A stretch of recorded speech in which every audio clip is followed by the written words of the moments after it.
This is the Chenese Lewis Show, the number one podcast for plus-size women. With your host, the queen of curvy conversation, Chenese Lewis.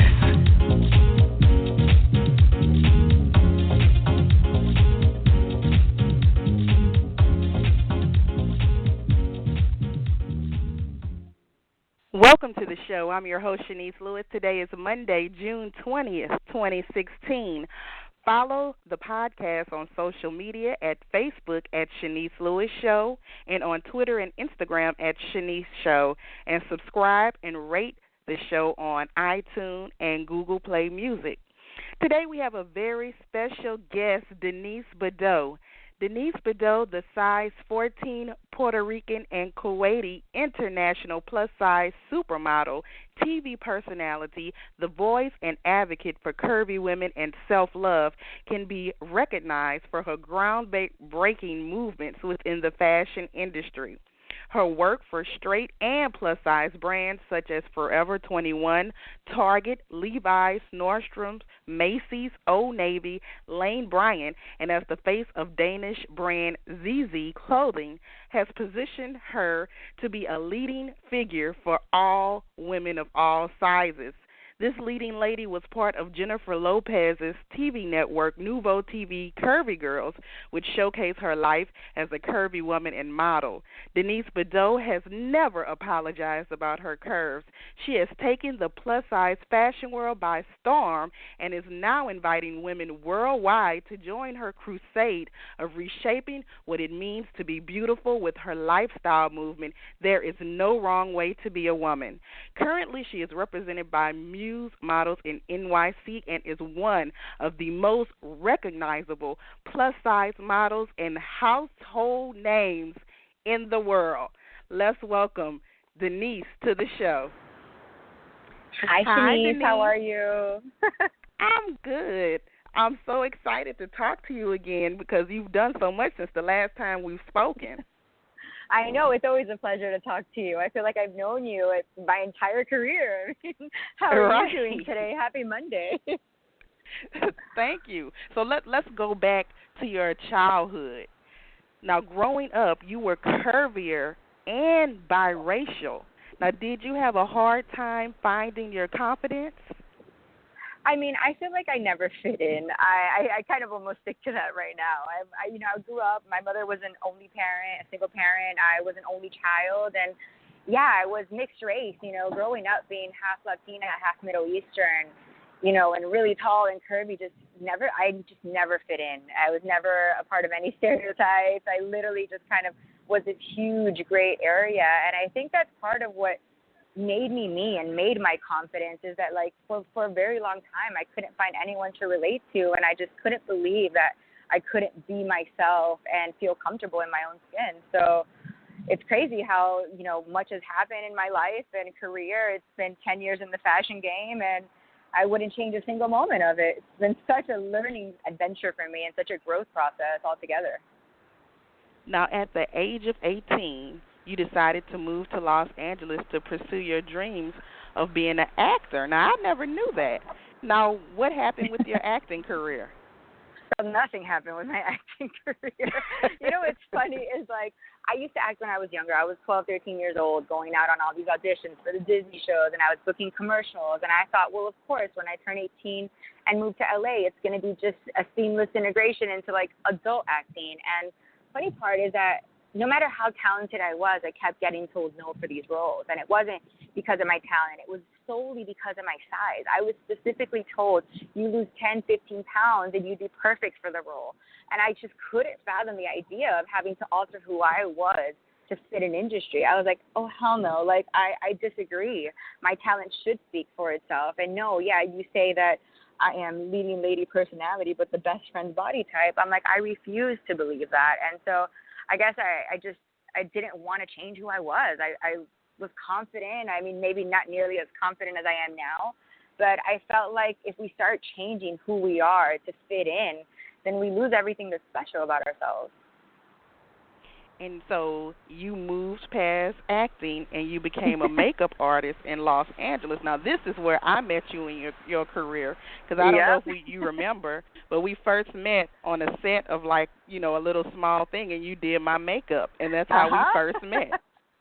I know, it's so funny. I still love makeup and playing with makeup, and now I've been schooled a million times over. Like, what I thought I knew, I realized I know nothing. But yeah, I decided, when I wasn't getting these acting jobs, that I loved the production aspect. I loved movies and films, and I wanted to be a part of it even if I wasn't in front of the camera. So I went to makeup school and started doing makeup, and that's when I met you. And I also met a dear friend of mine, Robin Cricket, and that is actually who first guided me into plus-size modeling. I actually had no idea it existed. I grew up my whole life not fitting in, and here was a whole industry that accepted me just exactly as I was, and it was so perfect in my life. The timing of it was just essential. I was, an 18-year-old. I mean, I think at the time I was like 19 years old, struggling to figure out who I was, being told no left and right, and fashion just happened, and I never thought it was a possibility, not only because I'm 5'8", but also because I'm a size 14, and I'm a mom, and I never thought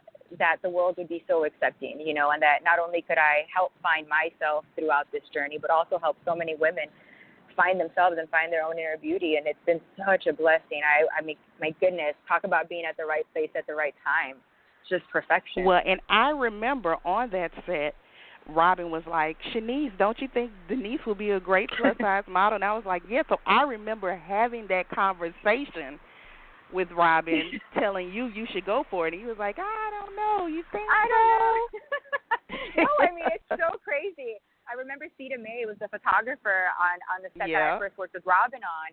And she was like, oh, have you ever thought about modeling? And I was like, no, girl, I'm short and chubby. Like, I don't know what you're talking about. Like, I really was just blindsided. I had no idea that this industry existed. And, of course, it's nowhere near the industry it is now. I mean, you're talking about 10 years ago when we were still modeling moo-moos and stuff.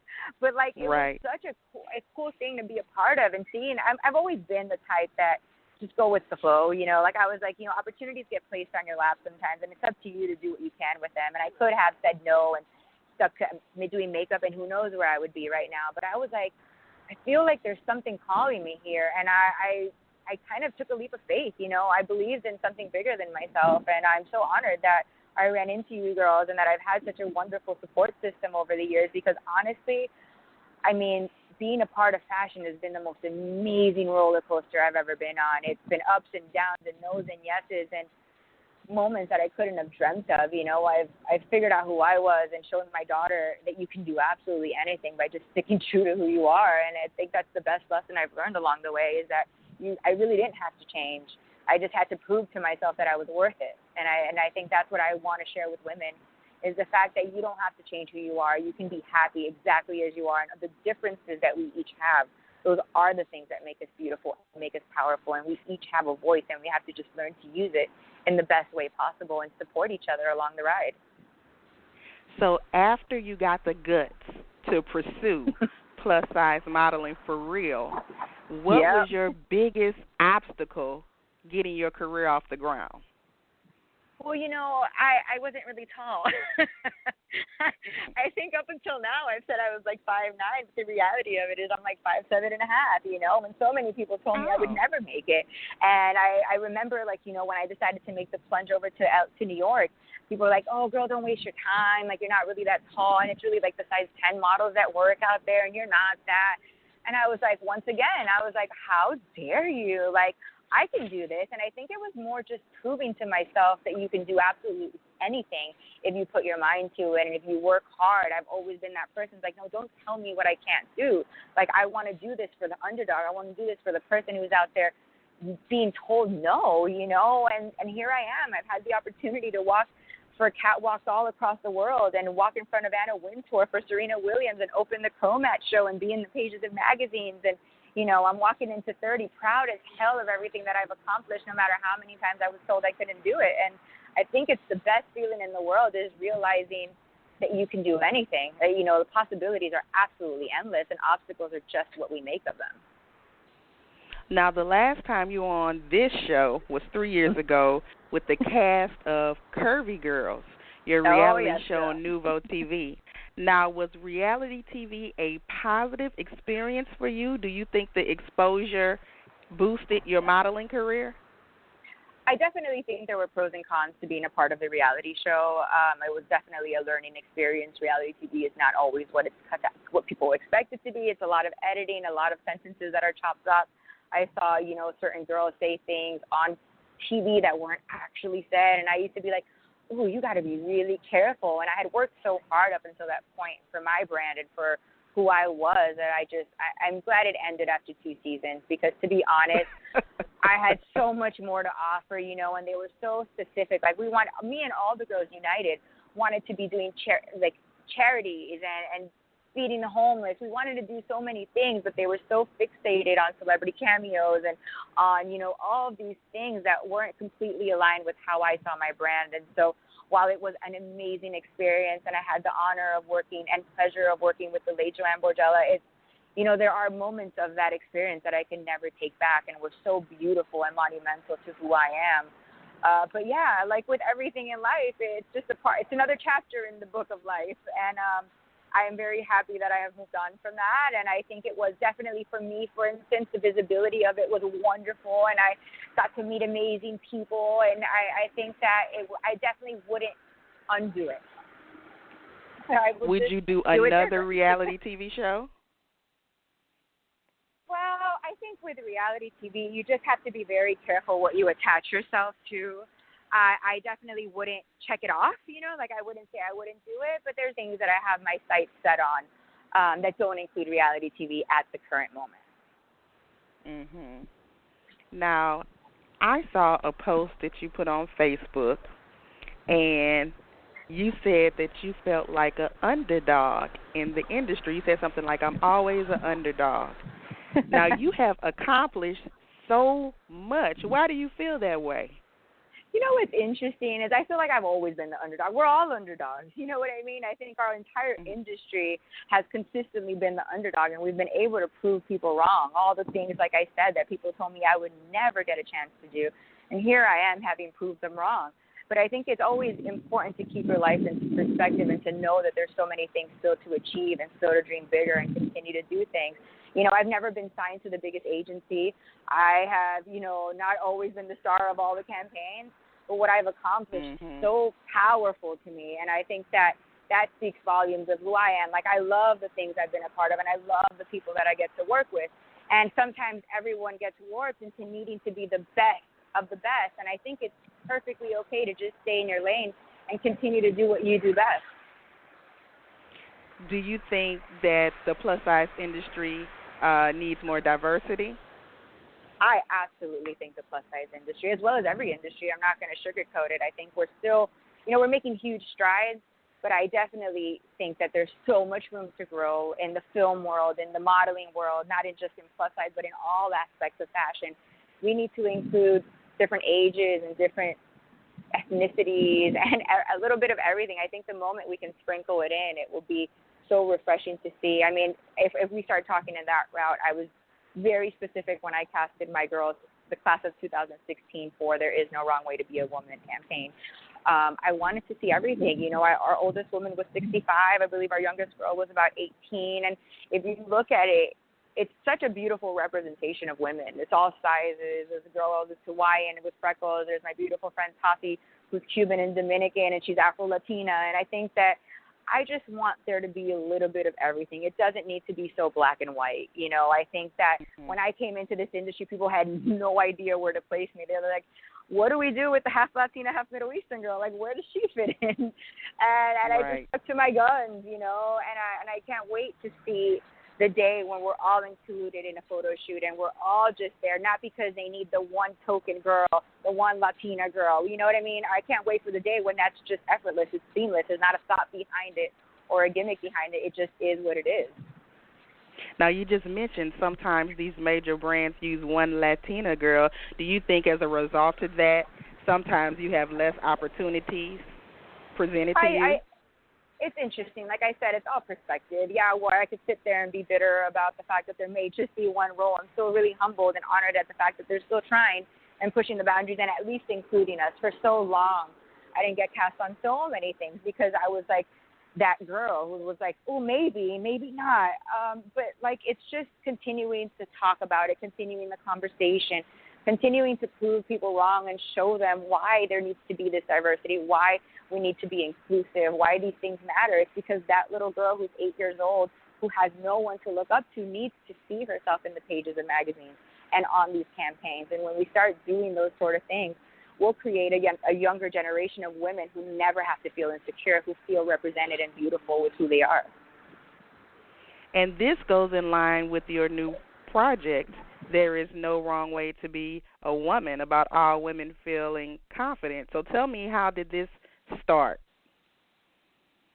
I actually started There Is No Wrong Way to Be a Woman years ago. I actually had an interview with ZZ, my Danish customer, and my Danish client, and we were talking about it, and I made this statement, and they were so taken by it that they actually put it on shirts years ago. It was like a limited edition round of Denise Bidot's statement, and I remember coming to set with them a few months after, and they have the shirt on the rack, and I'm like, oh my God, this statement is so cool. And they're like, yeah, you said it. And I was like, stop it. It's so funny. I talk a whole lot. I mean, anyone who knows me knows that I love talking about things I'm passionate about, and I'm Latina and I like talking. And so the funny part is I didn't realize, like, so many times people quote things you say and you don't even realize how powerful they are. And to me, when I read that back, and I remember saying it, but I don't remember it quite being that powerful. And I watched the video and I was like, holy crap, this is it. This is everything you stand for. This is exactly what I want to represent. It's not about being curvy. It's not about being skinny. It's not about being tall or short. It's about being yourself and being beautiful in that moment. And I think that this speaks larger than just about sizes or ethnicities.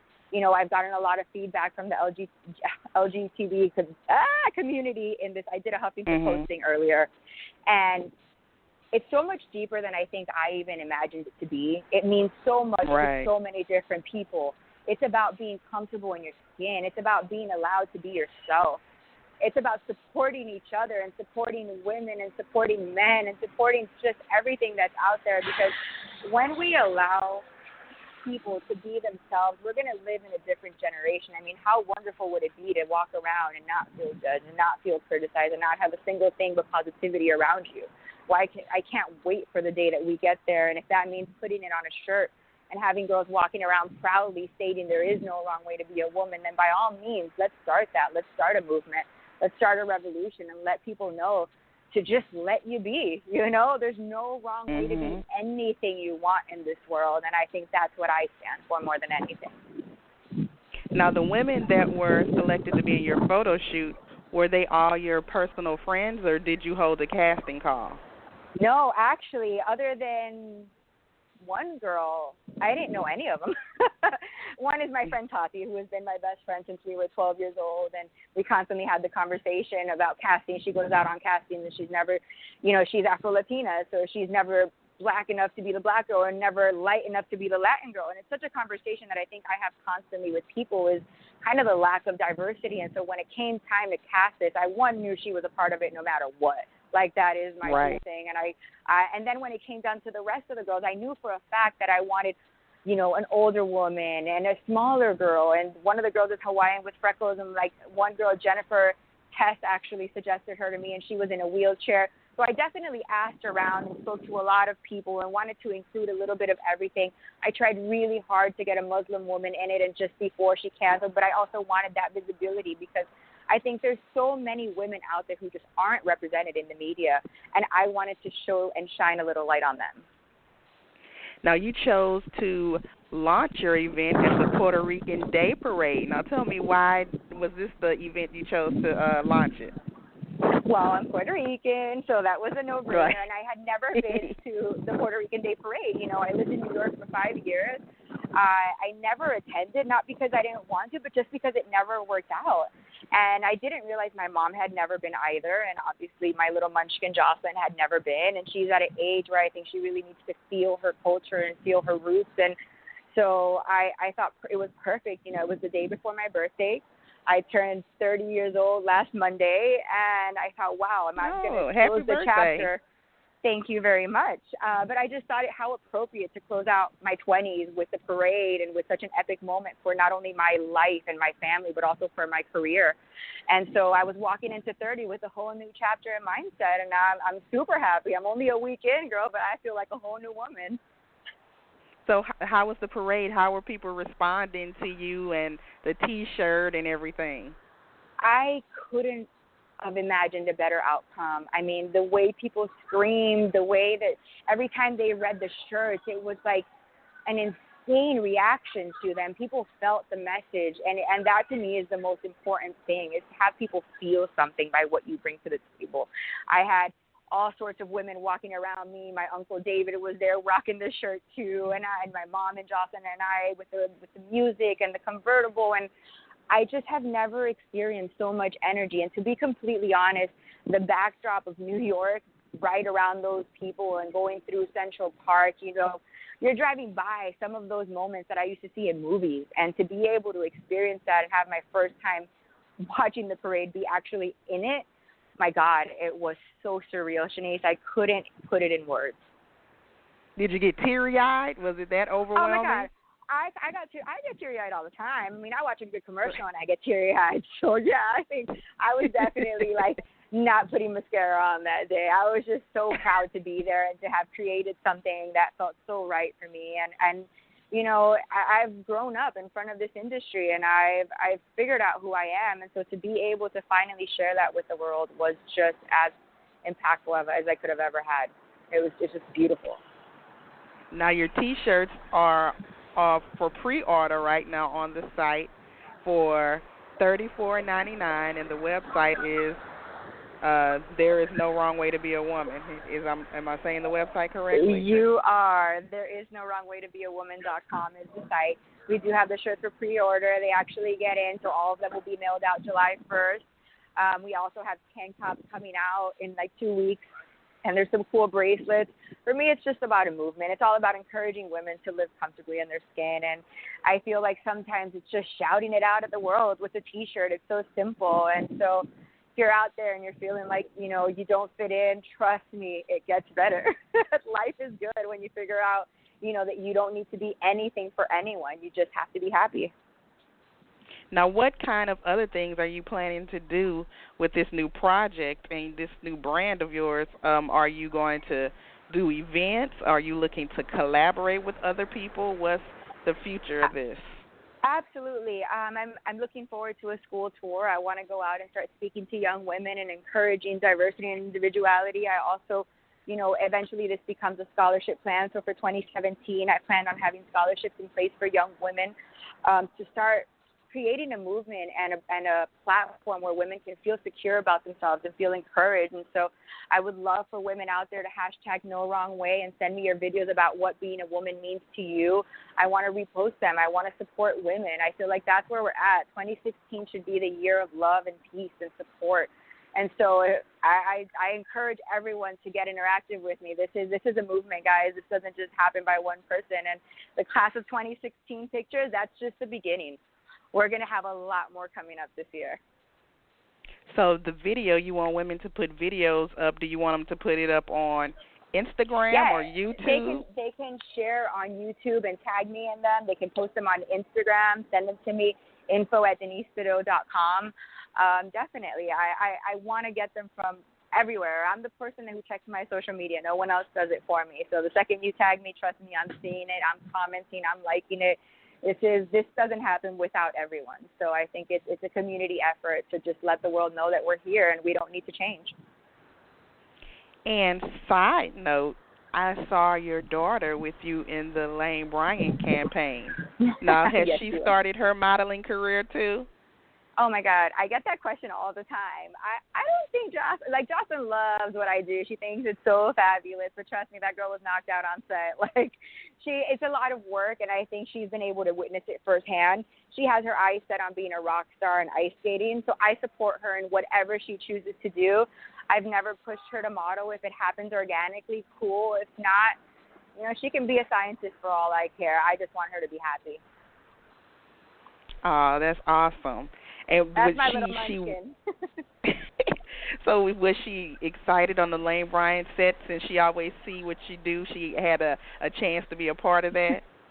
Yes, actually, she was super excited. I mean, she thought it was so cool. All the things came out around Mother's Day, and I had a really cool Huffington Post open letter that I shared with her on Mother's Day, too. So, like, all these really beautiful things came out with me, like, talking about her and supporting her, and she's just so proud. Like, it's so crazy how much she realizes by what she's seen.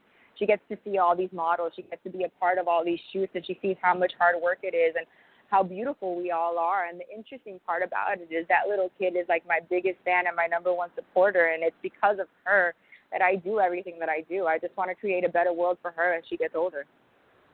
Now, does she get to travel around with you a lot, or does she stay with your mom? No, girl, I'm a single parent. You know she comes everywhere with me. I don't play that. She's in the summer with my mom. She spends every summer with my mom between Miami and Puerto Rico, so those two have a really special bond. But every other time of the year, that little girl's with me. You know, I need her to learn, and there's no better learning experience than traveling and meeting people and experiencing cultures in the world. And so I'm beyond blessed and thankful at the fact that I get to bring her along with me. I mean, I'm learning for the first time all these things, and she's just learning with me. Yeah, she's probably more well-traveled than some adults following you Girl, around. Please. Are you kidding me? I didn't travel to Europe for the first time until I had a job. I'm like, Mom, you're going to wait for your passports, okay? Like, it's crazy to think of the things she's seen and how it's going to affect her upbringing and how she sees the world. She's such a kind soul, and to me, I'm like, wow, I really do feel like it is the traveling and it is kind of the culture, and I'm not one to spoil her or have her doing, like, fabulous things. I just want her to be a simple, good person. And if I can create a good human who's going to go out there and spread the message of love and kindness, then by all means, I've done a good job. So do you have anything coming up that we can be on the lookout for? We know there's no wrong way to be a woman, but what about career-wise? Anything coming up? Well, yeah, I'm constantly working. I'm a single parent, like I said, so mama's got to work. I just shot a couple things for Rachel Roy, which should be coming out soon. I have a documentary I'm working on called Straight Curve, and that's amazing to be a part of. There's a lot of things lined up that I think people aren't prepared for. We have an editorial coming out for New York Magazine for The Cut. It's a beauty story, and I'm really proud. I did a thing. I just signed on as a beauty ambassador for Unilever. They have a 100% tú, which is 100% you in Spanish. And Dove, Caress, I mean, all of these amazing brands that I grew up knowing, Suave, and they brought me on to represent them, and it had nothing to do with size. It literally just had to do with the message and what I talk about. And it's really cool to finally be turning the page to a different generation of what is being accepted in the media. I did a thing for Refinery 29 that just came out, and it was a beauty story as well. And when you think about it, it's like, wow, we fought for inclusion and for diversity, and I think people are finally starting to get it. Like, to be booked on projects that have nothing to do with my size is the epitome of what I've asked for and what our entire industry has asked for, is to not base beauty on a size. And so I'm just thankful to be able to keep pushing the message and continue the conversation and to be able to represent what I would have loved to see as a kid. Well, Denise, I got to tell you, I am so proud of you. Like, Thank when you. I was reading your bio and I read you one of the most recognizable plus-size models and household names in the world, that made me misty-eyed. I was like, go ahead, Denise. You know what, girl? I wish people knew how much we've worked for all this. Like, we've been around this game for such a long time, and just now are we finally starting to see what we've been working for this whole time. And it is an honor, and thank you so much for supporting me continuously through my career and for having been there when who knows what would have happened. I mean, you were there in the beginning, the real beginning of it all. Thank you for everything. You even participated in Love Your Body Day and everything. Oh, yes, I did. Because, you know what? Those are the things I believe in. I believe in loving your body. I believe in loving who you are, and I will continue to support and spread that message as long as I can. Well, thank you so much for being on the show. Again, I'm so proud of you. Continue success with everything, and just keep on doing the thing, girl. Thank you so much. You too. All right. Enjoy the rest of your evening. Thank you. Bye. Bye-bye. And that was the fabulous Denise Bidot. Make sure you check out her website at denisebidot.com, and thereisnowrongwaytobeawoman.com for her T-shirts. So thank you again for tuning in. If you haven't already, don't forget to like our fan page on Facebook.com/Chenese Lewis Show. I've been your host this evening, Chenese Lewis. Thank you for tuning in and supporting. Until next time, keep thriving in your curves and be blessed. You've been listening to The Chenese Lewis Show. For more info about the show, visit CheneseLewisShow.com.